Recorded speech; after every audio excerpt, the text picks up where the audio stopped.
Hi, I'm Clarence Richards. Hi, I'm Bonnie Westlin. And why are you? Are you Bonnie? I am Bonnie. My boy said, hey, you know, we're going to go to Bonnie Westlin. He lives in Maple Grove. I am the woman who's going to retire Warren Limmer. Okay. Yes. I understand that. Very good. I've been involved with Moms of Man Action, so I've been down at the state capitol, and I'm going, geez, I can't believe this is what we're really getting, so I really do appreciate what you're doing here. And yes, I'm all behind you doing what you're doing. I've been very active with Moms Demand Action, and I appreciate all of their work. Oh, terrific. It means a lot to me as well. Well, there are vigilantes who are walking around deciding that they're going to be the self-appointed police. You have white nationalism and white supremacy have been on the rise in this country for a long, long time. And it's being fed from the very top of our government all the way down. And, you know, we need somebody who's actually going to try to bring people together. I do think, however, that there are a lot of people who learned from the 2016 election when you had basically Trump won by 70,000 votes across 3 states. Right. And if you looked at the third party vote in all of those states, would have made the difference. But here's the bigger difference. 92 million people didn't vote. Right. So more people, the biggest vote getter in 2016 was did not vote.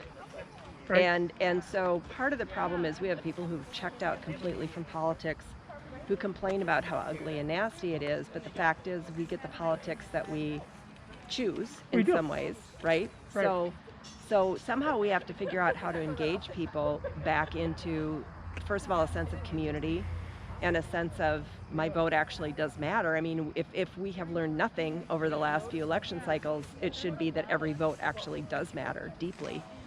And so, you know, I don't know what the secret sauce is for engaging people, but, you know, we just have to do a better job with that. So I have talked to a lot of people on the phones who are saying that they can't vote for Trump this year. And the problem that I think people need to understand is that every single GOP leader in this state, from elected leaders to the GOP party, has full-throatedly supported Donald Trump. They support everything that he's doing, and if you think that Donald Trump is unfit for office, every single Republican in this state who has supported him is unfit for office. They are supporting the things that he's doing. They are damaging our state from top to bottom, and you know, you have to vote down ticket.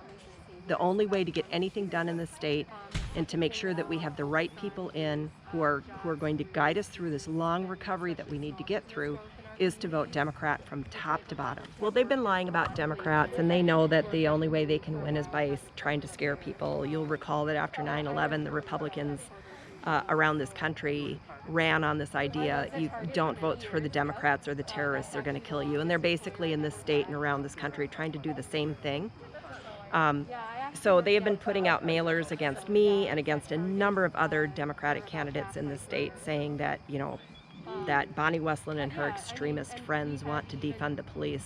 That is absolutely patently false. I have never said that. I don't support that.